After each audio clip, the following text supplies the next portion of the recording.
Maintenant, je vais prendre un autre exemple, alors lui qui est plus d'actualité, à propos des tests. Je vais prendre un exemple qui n'a rien à voir avec la situation actuelle. Je ne suis pas en train de vous dire que l'exemple que je prends est la traduction de ce qui se passe aujourd'hui. Je fais une expérience de pensée, c'est-à-dire j'imagine une situation qui est la suivante.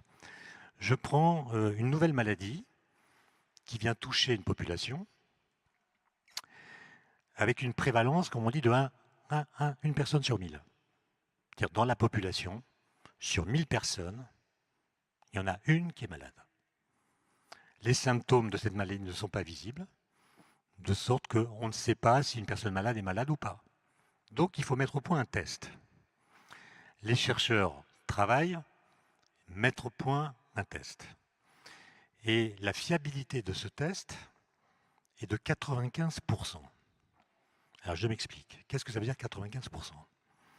Ça veut dire que si vous prenez une personne malade, elle sera systématiquement positive au test.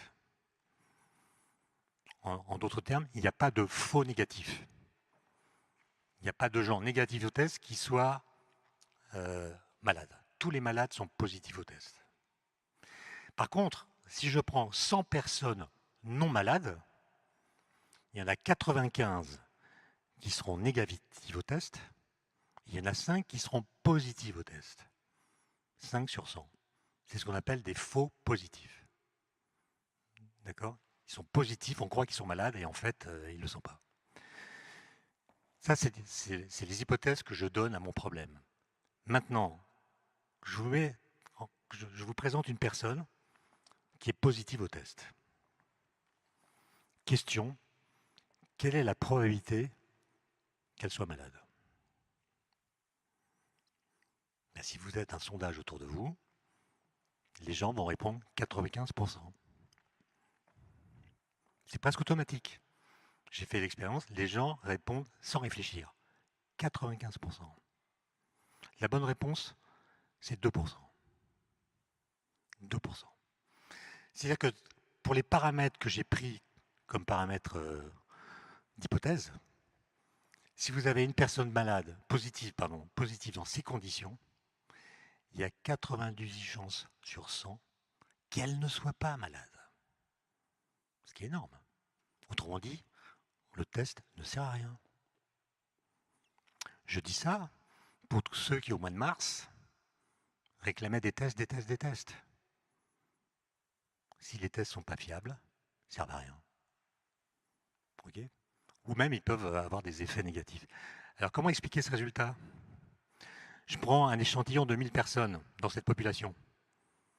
Et à toutes ces personnes, je fais subir le test. Sur 1000 personnes, combien sont malades? D'après mon hypothèse, une. Combien seront positifs au test? Ben, les autres sont non malades, mais on l'a dit tout à l'heure, sur 100 personnes non malades, il y en a 5 qui sont positives. Donc sur 1000 personnes, ça fait 50 qui sont positifs.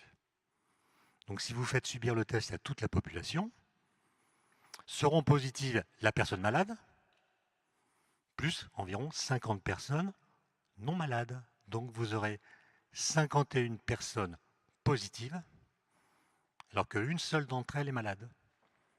Donc la probabilité pour qu'une personne positive soit malade, c'est 1 divisé par 51, à peu près 2%. Donc vous voyez, faire attention. Il faut faire attention. Quand on raisonne sur les probabilités, sur les statistiques, eh bien, il y a des situations où les résultats qu'on obtient par le calcul sont complètement différents de l'intuition qu'on a de ces résultats. Donc là encore, il faut se méfier de notre soi-disant intuition.